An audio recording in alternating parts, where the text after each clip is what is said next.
conforme eu tinha prometido, já vou começar com questões já para dar uma revisada na aula anterior. O que nós vimos da aula anterior? A LDB, ao tratar da composição dos níveis escolares, estabelece que a educação básica se compõe de os níveis. Quais são os níveis da educação básica? Acho que, peraí, tu tá aí. Básica. Infantil, fundamental e médio. Infantil, fundamental e médio. Então seria a letra C. Eu marcaria, né? Perfeito, isso aí. Exatamente. E sendo infantil e fundamental, a gente viu na aula passada, infantil, fundamental, atribuição do município, ensino médio, atribuição dos estados e ensino superior, atribuição da União. Lembra disso? Lembro. Professor, só um pouquinho, tá? Eu já volto aqui. Tá bem. Tá, beleza.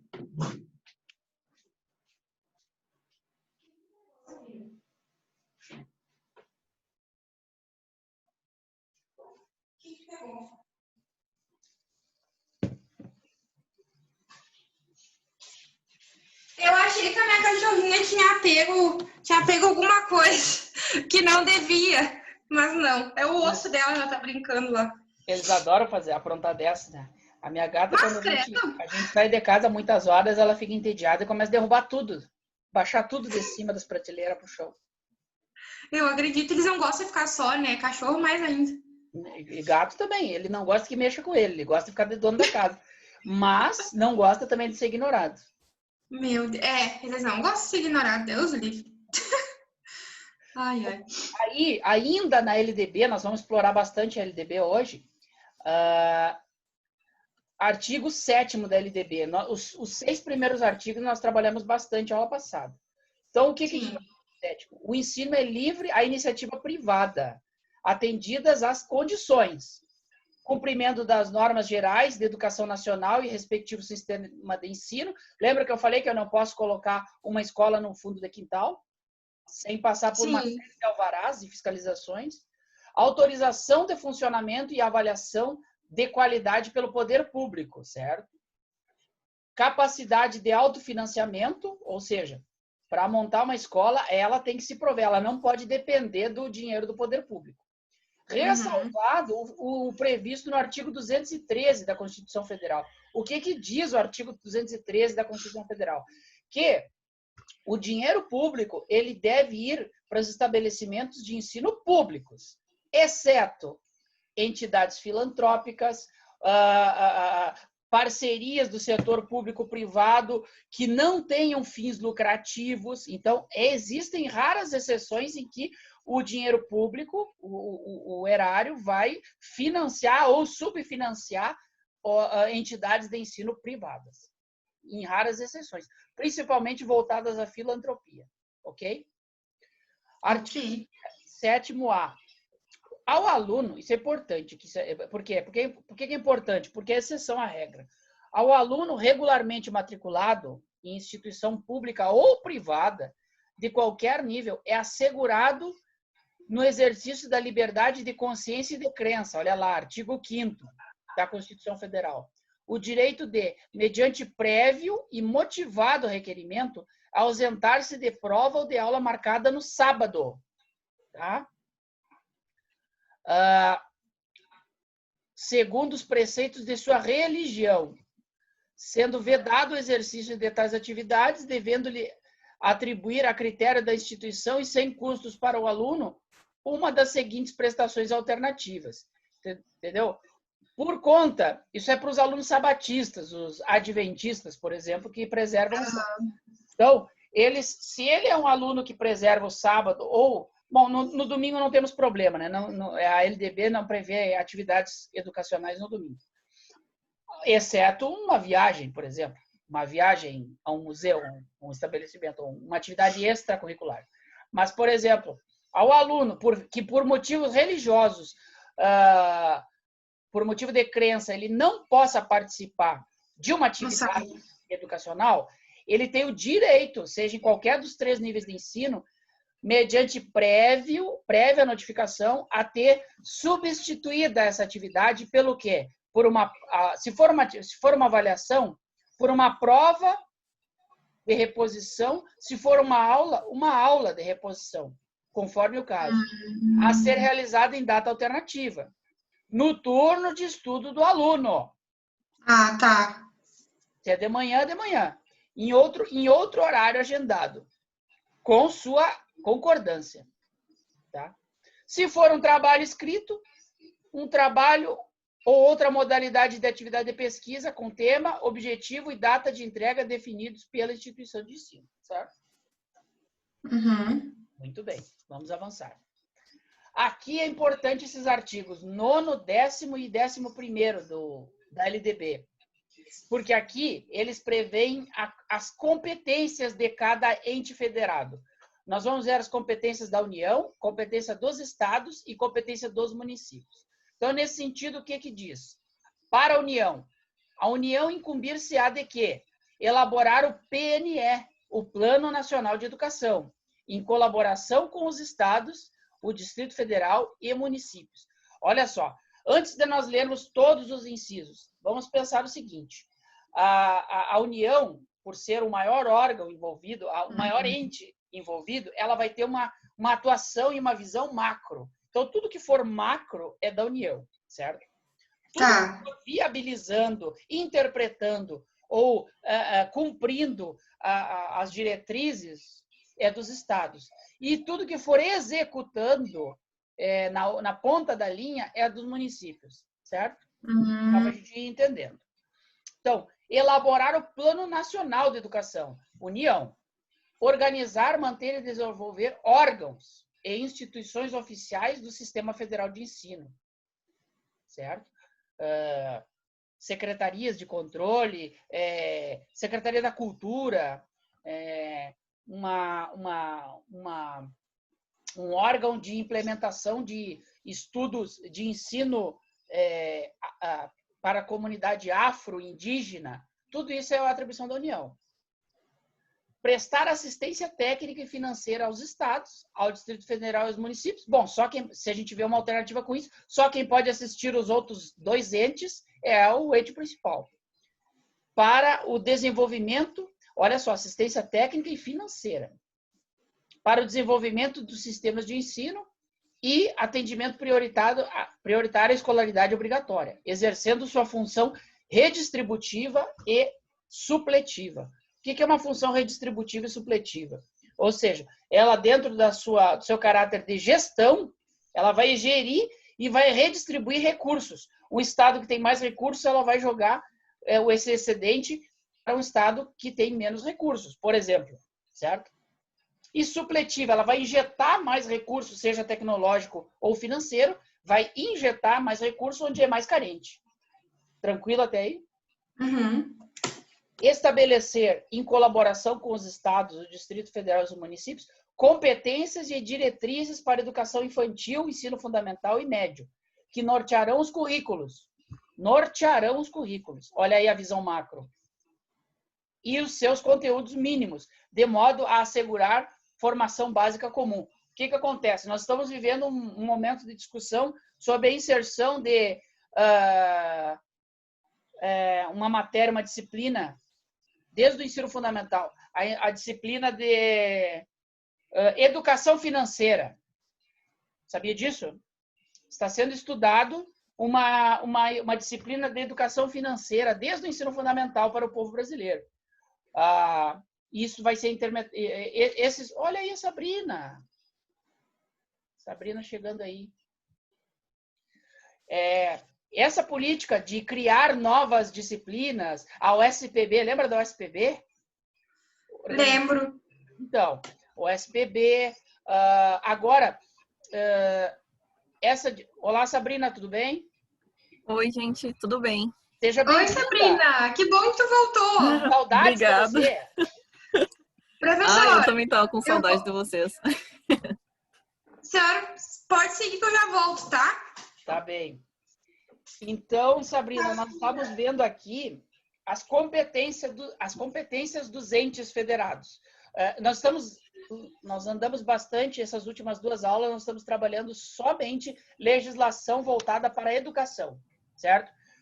Nós paramos há umas 2 aulas atrás, na direito administrativo, nós vimos os direitos dos servidores públicos municipais, paramos em férias. Vimos vários direitos, garantias, licenças, prêmios e outras coisas. Aí nós, depois de um bom tempo estudando Estatuto dos Servidores, nós paramos, e aí a aula passada e essa aula são dedicadas à legislação educacional. LDB, ECA e a legislação complementar voltada para o ensino. Próxima aula nós retornamos com a parte boa da coisa, direitos e garantias dos servidores públicos. Bom, e aqui agora, nesse momento específico, nós estamos vendo as competências. E aí eu falei para a Natiele agora há pouco que, para a gente identificar numa questão de prova, se essa competência é de qual ente? Da União, dos estados e dos municípios, a gente tem que memorizar da seguinte forma. A União, ela tem uma visão macro, ela faz a macrogestão do processo. Então, tudo que falar em elaborar planos nacionais de educação, criar órgãos, prestar assistência técnica aos estados e aos municípios, financiar, tudo é União. Por quê? Porque ela é o maior órgão, ela é o maior ente envolvido no processo. Quando nós falarmos em intermediar, interpretar, viabilizar as políticas nacionais de educação, aí nós estamos falando dos estados. Interpretar, intermediar e viabilizar. Ou seja, transformar o macro no micro. E quando nós falamos em aplicar recursos em execução, aí nós estamos falando dos municípios. É quem está na ponta da linha. Certo? Muito bem. O que mais que é atinente à União? Além de elaborar o Plano Nacional de Educação, prestar assistência técnica e financeira aos estados, estabelecer, em colaboração com os estados e municípios, competências e diretrizes para a educação infantil, fundamental e ensino médio. Certo? Competências essas e diretrizes que vão nortear os currículos. Então, já é o macro. Estabelecer, em colaboração com estados e municípios, diretrizes e procedimentos visando a educação básica e educação superior dos alunos com altas habilidades e superdotação. Olha aí aquele estatuto da pessoa com deficiência que nós já estudamos, certo? Quando diz lá naquele estatuto e diz na Constituição, no artigo 37, que nós já estudamos, criar políticas de implementação, de ensino para pessoas com altas habilidades, com necessidades especiais. O que? A LDB veio trazer nesse inciso a implementação daquela regra, certo? E depois nós vemos lá na lei, o estatuto mais moderno é a lei da pessoa com deficiência, que nós já vimos algumas coisas. Lembra que nós estudamos todos os conceitos que tratavam sobre deficiências e limitações? Naquele estatuto. O que mais que é obrigação da União? Coletar, analisar e disseminar informações sobre educação. Olha só, sobre a educação no sentido lato, no sentido amplo. Assegurar processo nacional de avaliação, certo? Do rendimento escolar. Como é que é o nome desse processo, vocês lembram? PNUD? É isso? Lembra disso? Nossa, não lembrava disso. IDEB, Índice de Desenvolvimento da Educação Brasileira, lembra? IDEB? Tá. Uhum. Só de nome. IDEB. Baixar normas gerais, tudo que é geral é da União. Normas gerais sobre cursos de graduação e pós-graduação.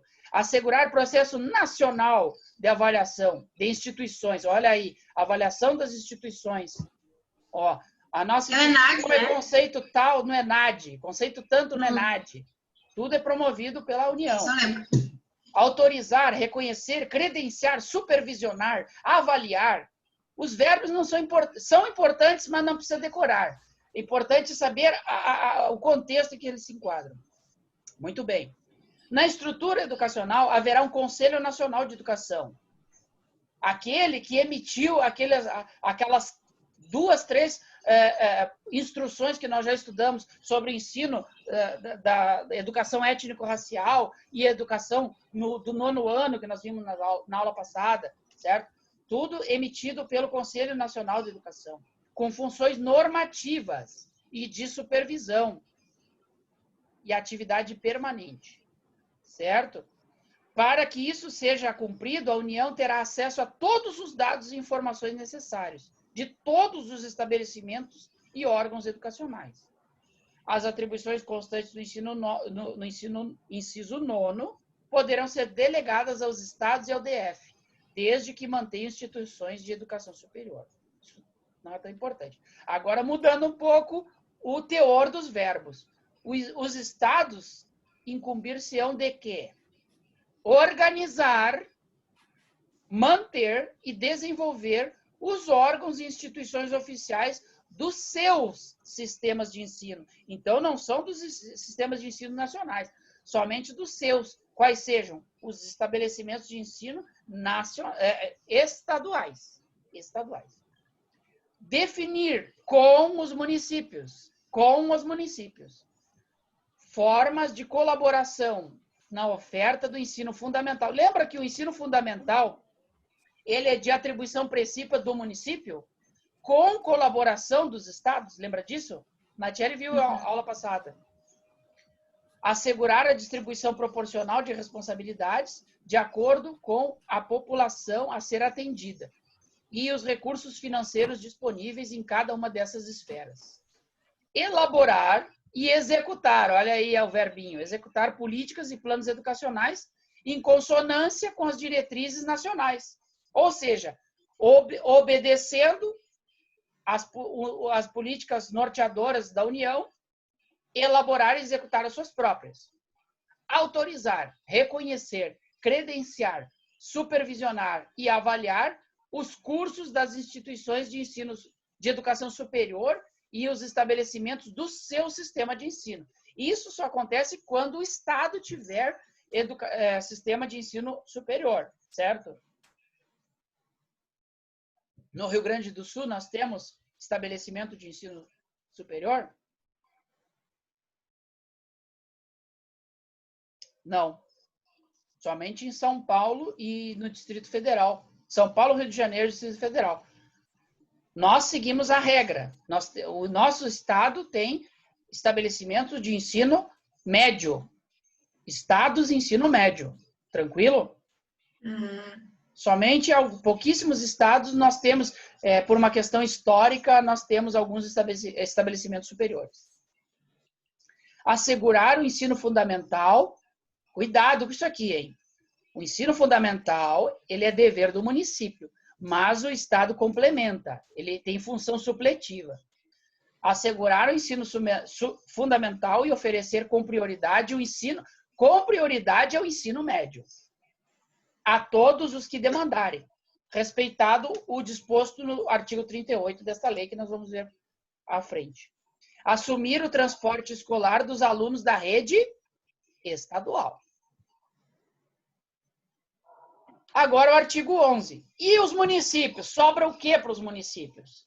Organizar, manter e desenvolver órgãos e instituições oficiais dos seus sistemas de ensino, ou seja, municipais, integrando-os às políticas e planos educacionais da União e dos estados. Ou seja, o município obedece o escalonamento dos entes superiores.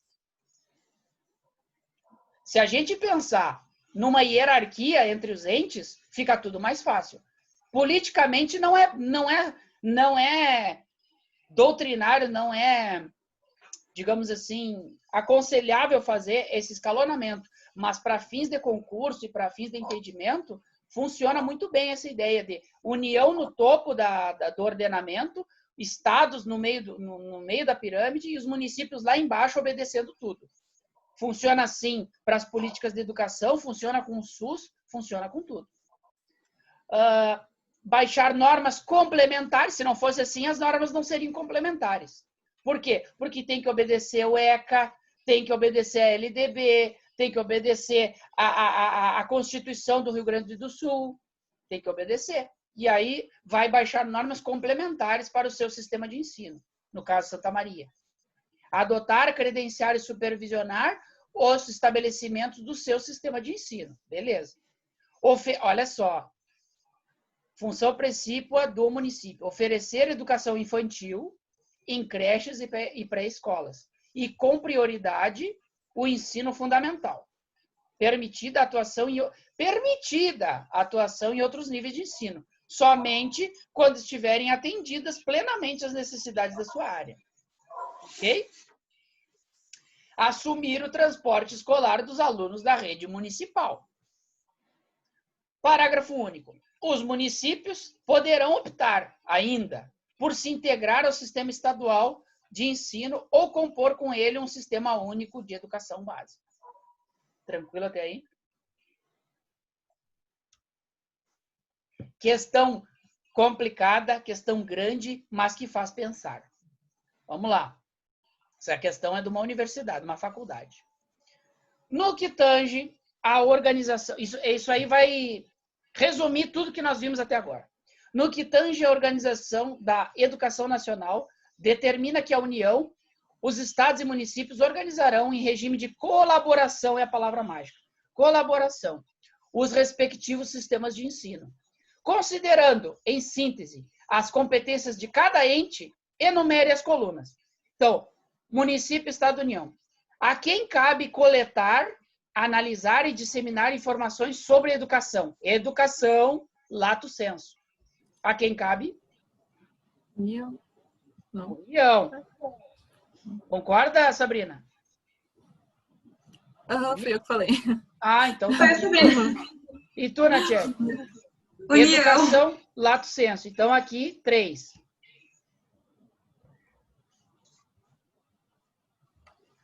Ter acesso a todos os dados e informações necessários de todos os estabelecimentos e órgãos educacionais do universo. Quem? União. Então, União aqui é também. 3. Já matamos. Já matamos. Já matamos. Pô, não era para ser tão fácil. É que vocês estão bem preparados, né? Mas vamos tentar ver se a gente identifica. Assegurar o ensino fundamental e oferecer com prioridade o ensino médio. Estado, né? Estado, então 332. Matamos já? Uhum. Uhum. Só para conferir, integrar os órgãos e instituições oficiais do sistema de ensino a políticas e planos educacionais da União e dos estados. Quem é o coitadinho que vai se integrar a todos eles? Seria os municípios, né? É o mais fraco da cadeia. Sim. Então, matamos a questão. Letra A. Muito fácil. Questão enorme, mas que acabou compilando tudo que nós já vimos. Artigo 12 da LDB. Os estabelecimentos de ensino, respeitadas as normas comuns e as do seu sistema de ensino, terão incumbência de. Então, nós já vimos competência da União, competência dos estados, competência dos municípios e agora competência da escola, do estabelecimento de ensino. O que deve fazer, quais são os verbos que devem ser executados pela escola? Elaborar e executar sua proposta pedagógica. Como é que é o nome da proposta pedagógica? Plano político... Nacional. Não. Político pedagógico? Não. Plano político... PPP? Tá. PPP, né? Projeto... PPP. Político pedagógico. É projeto mesmo. Projeto político pedagógico, né? Então tá, cada escola deve ter a sua. E ele deve ser renovado a cada direção nova. Me falhou agora, acho que é 2 anos um diretor do colégio. 2 anos, trocou o diretor, troca o PPP. Certo? E esse PPP, eu estudei para uma disciplina agora, semestre passado. Esse PPP ele deve ser discutido em assembleia com os pais, com a participação dos pais. Bom, enfim, isso é outra matéria. Para hoje, elaborar a sua proposta pedagógica. O que mais que a escola deve fazer? Administrar seu pessoal e seus recursos materiais e financeiros. O que mais?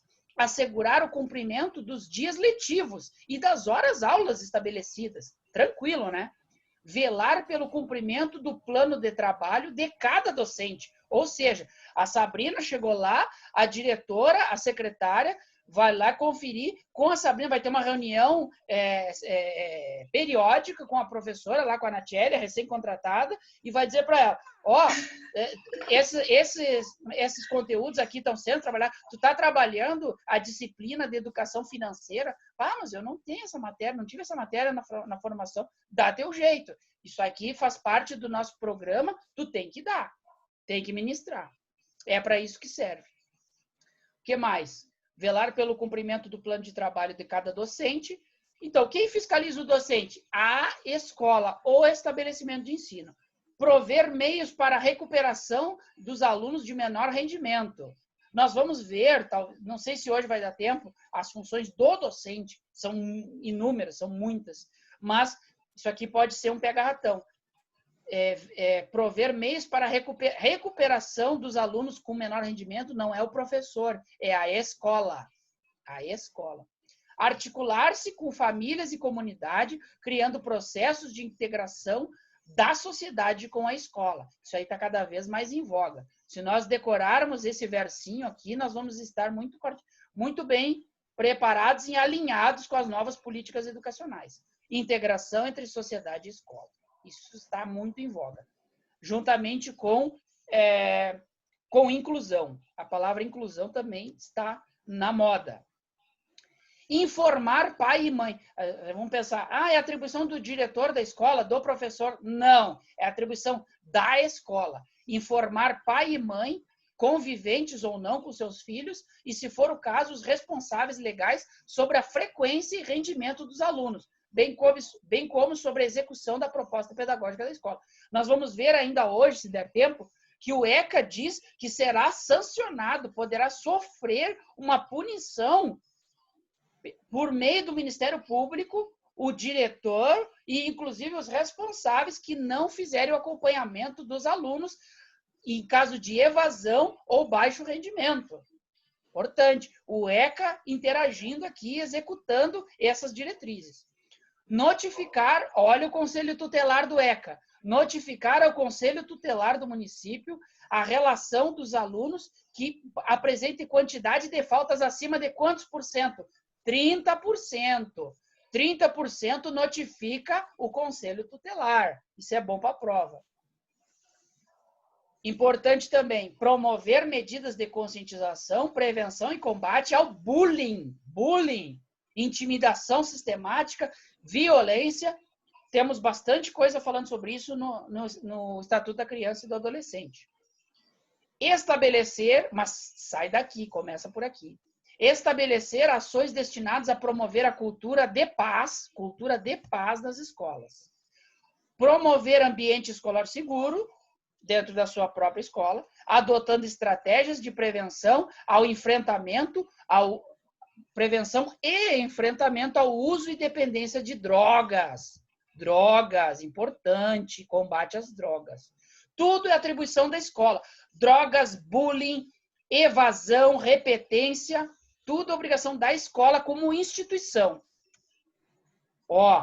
Falei aqui, sobre bullying. Onde é que eu fui buscar isso aí? Estatuto da Criança e do Adolescente, artigo 5º. Vimos na aula retrasada. Nenhuma criança ou adolescente será objeto de qualquer forma de negligência, discriminação, exploração, violência, crueldade e opressão. Punido, na forma da lei, qualquer atentado por ação ou omissão dos seus direitos fundamentais. No parágrafo 1º desse artigo 5º, fala que tanto pais, família, quanto responsáveis, inclusive na escola, são sujeitos às penas da lei, por crime de omissão, no ECA. Ok?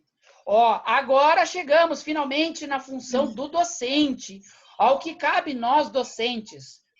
Quais são os nossos deveres? Participar da elaboração da proposta pedagógica do estabelecimento de ensino. Claro, né? A gente sempre vai nas reuniões da escola e sempre vota e é sempre ouvido pela direção, né? Com certeza. Só que não. Mas, enfim, temos que estar na reunião. Elaborar e cumprir plano de trabalho. segundo a proposta pedagógica do estabelecimento de ensino. Tranquilo até aí, né? Zelar pela aprendizagem dos alunos, autoexplicativo. Estabelecer estratégias de recuperação. Cuidado, é muito parecido com o que diz sobre a escola. Estabelecer estratégias de recuperação para os alunos de menor rendimento. Olha só, muito parecido. Qual que é a diferença? Vamos ver aqui. Prover meios para a recuperação. A escola provê os meios e o professor estabelece estratégias. Escola provê os meios e o professor estabelece estratégias de recuperação. Faz acontecer. Ministrar, essa fica fácil. Ministrar os dias letivos e horas-aula estabelecidos, além de participar integralmente dos períodos dedicados ao planejamento, avaliação e desenvolvimento profissional. Colaborar com atividades de articulação da escola com as famílias e a comunidade. Tranquilo, né? Vamos lá para o nosso ECA, Estatuto da Criança e do Adolescente, já no artigo 15, porque nós já o visitamos, vamos revê-lo. A criança, isso é bem interessante, pessoal, eu vi muitas questões, várias bancas exploram essa parte aqui, do direito à liberdade, ao respeito e à dignidade, porque é um assunto muito amplo. A criança e o adolescente têm direito à liberdade, ao respeito e à dignidade, como pessoas humanas, em processo de desenvolvimento, e como sujeitos, não objeto, sujeitos de direitos civis, humanos e sociais, garantidos na Constituição e nas leis. E quais são esses direitos? O direito à liberdade compreende os seguintes aspectos: ir, vir e estar nos logradouros públicos e espaços comunitários, ressalvadas as restrições legais que estão lá na Constituição. O que mais que o menor tem direito? Opinião e expressão. Crença e culto religioso. Brincar. Praticar esportes. Divertir-se. Tudo isso faz parte da formação do ser humano, né? Participar da vida familiar e comunitária sem discriminação. Participar da vida política na forma da lei, dentro da sua pequena esfera de contribuição, mas principalmente de aprendizado. Buscar refúgio, auxílio e orientação. É para isso que existe o Conselho Tutelar, Ministério Público e outros vários órgãos de assistência social. Artigo 17 do ECA. Deixamos a LDB para trás. O direito ao respeito, nós falamos sobre liberdade, agora vamos ao respeito. O direito ao respeito consiste no quê? Na inviolabilidade da integridade física. Respeito se divide em físico, psíquico e moral da criança e do adolescente, abrangendo a preservação da sua imagem, da identidade, da autonomia, dos valores, ideias e crenças, dos espaços e objetos pessoais. Por exemplo, lá no Colégio Militar, por exemplo, a gente não pode ficar tirando foto dos alunos sem ter uma declaração por escrito do pai e da mãe que permitem serem fotografados. Isso é só um exemplo de implementação dessa política social, de preservação da imagem. Para nossa surpresa, vários pais não querem que seus filhos sejam fotografados. O uso da imagem. Sério? Vários pais não querem o uso da imagem dos filhos. Para isso, nós temos um quadrinho separado, anotado o nome dos filhos lá. A gente nem tira foto deles. Artigo 18. É dever de todos velar pela dignidade da criança e do adolescente, pondo-os a salvo de qualquer tratamento desumano, violento, aterrorizante, vexatório e constrangedor. Se a professora, Natiele ou Sabrina, perceber, se ela vir qualquer agressão, qualquer bullying, qualquer atitude que deixe a criança descompensada em sala, a professora ela não tem a autonomia de agir ou não. Ela tem o dever de encaminhar essa situação à direção e à sessão psicopedagógica, a alguém competente para isso, e proteger de alguma forma, no ato, proteger a criança dessa situação. Quando eu era criança, séculos atrás, no milênio anterior, Às vezes eu tomava peteleca, eu tomava tapa na orelha, eu era empurrado, eu ia chorar para a professora dizia para mim, guri, te vira, vai te virar, vai brincar com teus amigos. Mas o cara é maior que eu, me bateu, não sei o quê, te vira. Hoje é crime. Hoje ela vai ser responsabilizada. Negligenciar é crime, né? Exatamente. Antigamente não era assim. Tal de bullying nem se falava. Nem existia. E sempre existiu. Talvez não com essa classificação, com esse... Quando muitas pessoas começaram a se suicidar ou pegar metralhadoras e entrar em cinema, aí começou a se prestar atenção nesse fato social. O que é um fato social, segundo Durkheim? Durkheim diz que um fato social ele é um fato que ele acontece dentro da sociedade e ele causa efeitos dentro de uma sociedade e ele gera sanção. O que acontece? Não era fato social me chamar de baixinho quando eu era criança. Até um dia eu fiquei adolescente e cometi um crime por causa de matei alguém de uma facada porque eu cresci complexado. Aí virou um fato social. Certo? Não sabia, nem conhecia Durkheim. Durkheim é meu pai da sociologia, é importante ele, é bem interessante, bem legal ele. Bom, é dever de todos zelar pela dignidade da criança, já falamos. A criança e o adolescente têm direito de ser educados e cuidados sem o uso de castigo físico. Olha aí, a palmadinha está abolida. Acabou a palmadinha. Ou castigo físico ou tratamento cruel ou degradante. Deixar o meu filho trancado no carro enquanto eu vou no supermercado porque ele derrubou as latas os vidros da prateleira ou começou a se jogar no chão no mercado e eu trancar ele no carro, é crime. Formas de correção, disciplina, educação de qualquer outro pretexto pelos pais integrantes da família ampliada. O que é família ampliada? É o novo marido, a nova esposa, a questão do enteado, do padrasto, isso é família ampliada. Criado pela avó, criado pela tia, tudo é família ampliada. Esse contexto ele tem no ECA, ele é trazido pelo ECA. Família ampliada. Se trabalha muito em termos de adoção sobre isso. Pelos responsáveis, olha só o tamanho de gente que está envolvida na responsabilização. Responsáveis, agentes públicos, executores de medidas socioeducativas ou por qualquer pessoa encarregada de cuidar dele. Olha lá, a Sabrina e a Anatiele lá. Educá-los e protegê-los. Todos estão envolvidos e são responsáveis. O que é castigo físico pelo ECA? O que é castigo físico? Qualquer ação de natureza disciplinar ou punitiva aplicada com o uso de força física isso é castigo físico. Com o uso de força física sobre criança ou adolescente, que resulte em quê? Em sofrimento físico ou lesão. O que é tratamento cruel ou degradante? É qualquer coisa que eu atente contra a moral, contra a moral e a imagem da criança e do adolescente. Tratamento cruel ou degradante é conduta de forma cruel de tratamento em relação à criança ou adolescente, que o humilhe, que o ameace gravemente ou ridicularize. Tipo aquela frase básica, quando nós chegar em casa, tu vai ver. Quem nunca ouviu isso, né? Ameaça gravemente. Quando chegava em casa, era uma vara de cinamomo que tinha atrás da porta.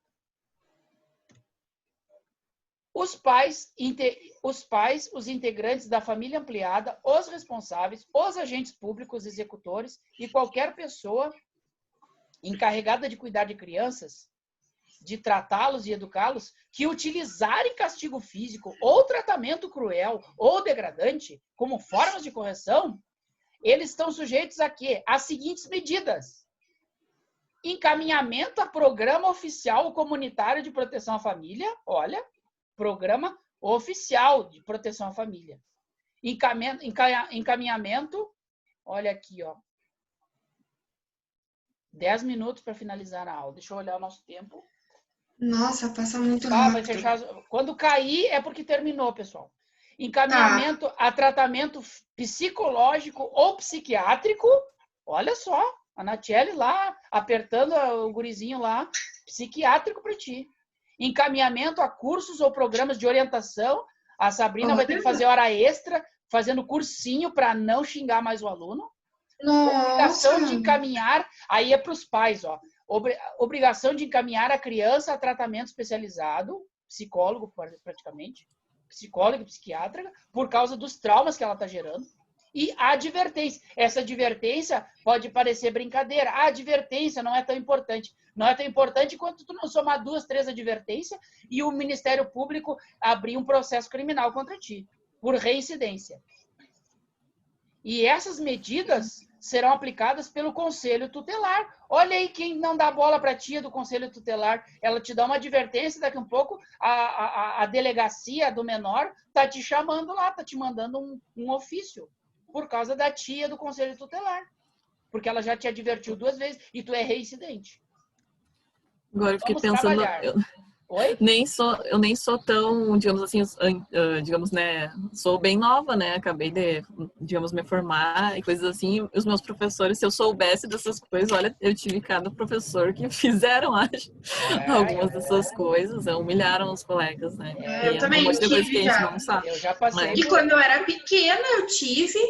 Sim. Depois eu tive no superior. Imagina um professor que ele humilhava, tipo, verbalmente, assim, sabe? Era humilhar. Ia valer pro mestrado também. No mestrado tinha um professor que me dizia, teu lugar não é aqui, tu é do direito, some Tá daqui. louco, meu mestrado eu ainda não vi, mas imagina mestrado fazer isso com pós-graduando. Tu é branco, sim. Tu é branco, hétero, classe média, o que tu quer aqui? E militar ainda, nem Meu Deus. Como se militar não pudesse continuar estudando, meu não, Deus. Não, é só pros carentes. Meu Deus.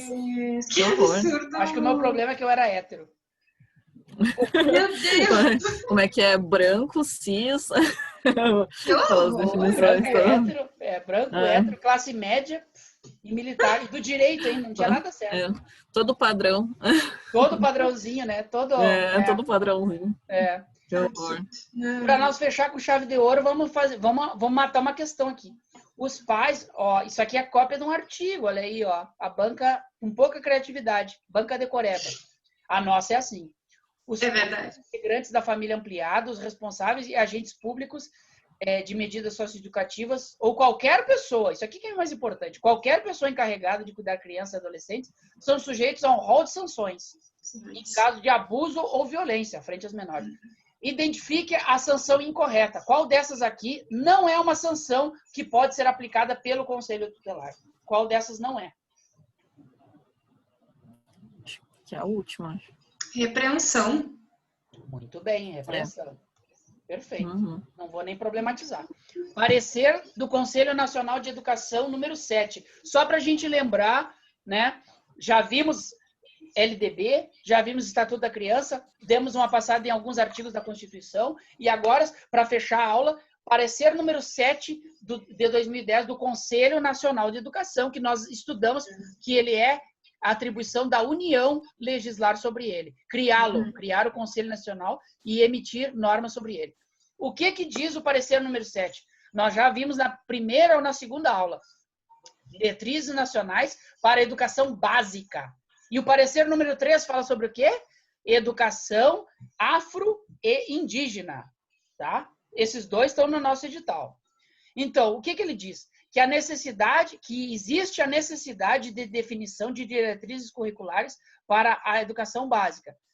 Ela existe pela emergência de atualização das políticas educacionais, que consubstanciam o direito de todo brasileiro à formação humana e cidadã, e à formação profissional, na vivência e convivência em ambiente educativo. Quais são os objetivos do parecer número 7 e de suas diretrizes para a educação básica? Sistematizar princípios e diretrizes gerais, porque é da União, para a educação básica contidas na Constituição, na LDB e demais dispositivos legais, traduzindo-os em orientações que contribuam para assegurar a formação básica comum nacional, tendo como foco os sujeitos que dão vida ao currículo e à escola. Quem são os sujeitos? Docentes e discentes, correto? Como dizia Paulo Freire, não existe docente sem discente e não existe discente sem docente. Eles estão atrelados, unidos, mas não é aula de sociologia educacional. Estimular reflexão crítica e propositiva, que deve subsidiar a formulação, execução e avaliação do PPP, do projeto político-pedagógico da Escola de Educação Básica. Então, essas diretrizes vêm para estimular a reflexão crítica, orientar os cursos de formação inicial e continuada de profissionais, docentes, técnicos, funcionários da educação básica, os sistemas educativos dos diferentes entes federados. O que esse inciso ele traz? Ele traz prerrogativas e linhas gerais de criação de cursos de formação continuada para os docentes e para os técnicos. Tanto em Libras, quanto em EAD, tanto em ferramentas educacionais, ferramentas educacionais, certo? Tudo isso que nós precisamos aprender para ter uma formação melhor para a implementação da pedagogia em sala, certo? Tá.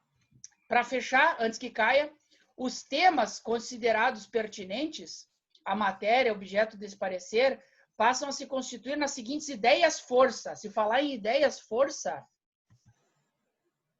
são as seguintes. Essas diretrizes, elas devem presidir as demais diretrizes curriculares específicas, para as etapas e modalidades, contemplando o conceito de educação básica, princípios de organicidade, sequencialidade e articulação, relação entre as etapas e modalidades, articulação, integração e transição. Ou seja, o ensino é continuado, ele não é descontinuado. Existe um encadeamento entre as disciplinas, certo? Articulação e integração e transversalidade, tá? O papel do Estado, Estado com E maiúsculo é o país, tá? O papel do Estado, Brasil. O papel do Estado na garantia do direito de educação de qualidade, importante essa palavra, dá para resumir todo esse inciso em qualidade, considerando que a educação enquanto direito inalienável é a condição primeira para o exercício pleno dos direitos humanos. A educação básica como direito e considerada, a educação básica é um direito e considerada um projeto da nação, em consonância com os acontecimentos e suas determinações históricos sociais. Eu adoro quando eu leio isso aqui, históricos sociais. Um povo de história é um povo ignorante. Um povo que não valoriza a história é um povo alienado. Históricos sociais. Lindo isso. Ideias-força ainda. Dimensão articuladora da integração das diretrizes, compondo as 3 etapas. Quais são as 3 etapas? Educação básica, fundamental, médio e superior. 3 etapas. Fundamentadas na indissociabilidade dos conceitos referenciais, de cuidar e educar. Promoção e ampliação do debate sobre o quê? Sobre a política curricular que orienta a organização da educação básica, como sistema educacional. Sistema quer dizer que é uma coisa complexa e única. Sistema. Sistema é complexo. Bom, nós temos uma bióloga aí, né? A democratização do acesso. Permanência, democratização do acesso. Olha só, não é tu dizer assim, você não deveria estar aqui, você é branco. Isso não é democratização. A democratização do acesso, permanência e sucesso escolar com qualidade social, científica e cultural. Muito bem. A articulação da educação escolar com o mundo do trabalho, sempre o mundo do trabalho, e a prática social.